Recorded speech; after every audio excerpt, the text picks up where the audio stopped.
সবচেয়ে পরিবর্তন হবে গণতান্ত্রিক পরিবর্তন।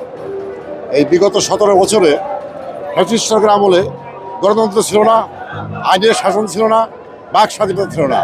বিএনপির প্রথম কাজ হবে গণতন্ত্র ফিরিয়ে আনা, আইনের শাসন প্রতিষ্ঠা করা এবং বাক স্বাধীনতাকে প্রাধান্য দেওয়া। এগুলিকে সামনে রেখে বিএনপি ইনশাল্লাহ তারেক জিয়ার নেতৃত্বে ভবিষ্যতে বাংলাদেশ বিনির্মাণে এগিয়ে যাবে, এটি আমি মনে করি। এই যে আমরা দেখেছি বর্তমান অন্তর্বর্তীকালীন সরকারের অনেক উপদেষ্টা বিএনপিকে কোণঠাসা করে বিভিন্ন বক্তব্য দিচ্ছে, বিভিন্ন স্লোগানও দিচ্ছে। বিশেষ করে আওয়ামী লীগ যেদিন নিষিদ্ধ হয়েছে সেই দিন বিএনপি বুয়া বুয়া নামেও স্লোগান দিচ্ছে। এই দিকটি আপনি কিভাবে দেখছেন?